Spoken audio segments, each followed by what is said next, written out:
Rain lashed against the cracked windows of the small-town airbase that night, a storm fierce enough to rattle the tin roofs and drown out the sound of footsteps. Yet, in the dim yellow glow of the runway lights, a single figure moved quietly, mop in hand, reflective vest hanging loosely over a worn blue janitor's uniform. His name was Tom Harris, a single father who spent his nights cleaning hangars and wiping down floors most people never noticed. Tom didn't complain. He couldn't afford to. His daughter, Lily, was 6, bright, curious, and fast asleep in their tiny rented apartment just off base. Every shift he worked meant another meal on the table, another chance to keep the electricity running through the winter. But that night, the world decided to test him. A thunderclap tore through the sky, followed by a shrill alarm echoing across the airfield. Tom froze. From the corner of his eye, he saw it, a Navy jet, taillights blinking frantically, descending at a terrifying angle. It sputtered, caught fire, and within seconds, slammed into the shallow lake beyond the runway with a deafening explosion. "God," he whispered, dropping his mop. While others shouted for help or ran for cover, Tom sprinted toward the smoke. He didn't think, he just moved.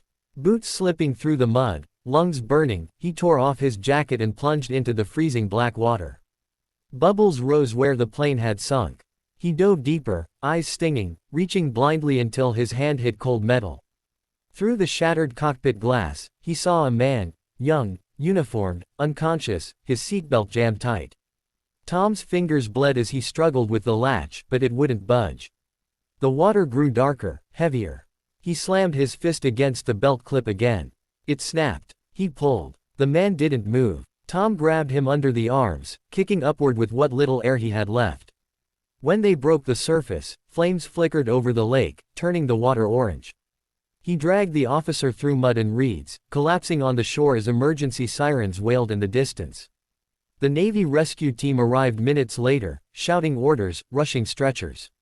One medic pressed on the officer's chest, another checked for a pulse. Tom sat on the ground, shaking, soaked to the bone, staring at the man he'd just pulled from death. "He's breathing," someone yelled. Tom exhaled, head dropping into his hands. By dawn, he was back at work, sweeping the same hangar as if nothing had happened. No one really noticed him, he preferred it that way. He hadn't told anyone who he was, or that he'd spent the night fighting for a stranger's life.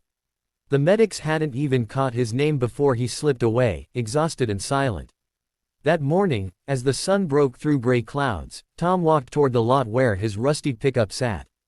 He heard the sound first, a low rumble, deep and heavy, echoing across the base. He turned around. 5 black Humvees rolled in, one after another, their tires kicking up dust. Soldiers stepped out in perfect sync, crisp uniforms gleaming. Tom froze, broom still in hand. From the lead Humvee, a man in a Navy uniform stepped out slowly, his head bandaged, face pale but determined. It was the same officer. For a moment, their eyes met across the lot. The officer's gaze softened. He said something to a soldier beside him, and then, to Tom's shock, the entire group straightened, raised their hands, and saluted him. Tom blinked. "Wait, what's this about?" he stammered, looking around as if someone else must be standing behind him. The officer approached, his stride steady despite the limp. He stopped right in front of Tom and extended his hand. "I wouldn't be standing here if it weren't for you," he said quietly. "The Navy doesn't forget men like you." Tom didn't know what to say. He looked down at his calloused hands, still raw from the night before. "I was just doing what anyone would do." The officer smiled faintly. "No," he said, "not everyone would have." From the back of one Humvee, a young soldier stepped forward carrying a small box. He handed it to the officer, who opened it carefully. Inside was a folded flag and a medal gleaming in the morning light. "This is for courage beyond duty," the officer said, voice thick with emotion.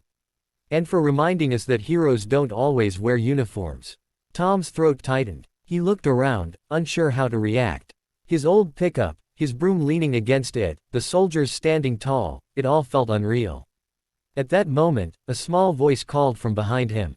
"Daddy." Lily stood by the fence, clutching her worn teddy bear, eyes wide at the sight of soldiers and trucks. Tom knelt beside her, brushing damp hair from her face. "It's okay, sweetheart," he whispered. "These men just came to say thank you." One of the soldiers knelt too, smiling at Lily. Your dad's a brave man, you know that. She nodded shyly. He always helps people. The officer smiled. Then the world could use more people like him. The Humvees stayed for a while, long enough for photos, handshakes, and words Tom would never forget. Then they left as quickly as they came, engines fading into the horizon.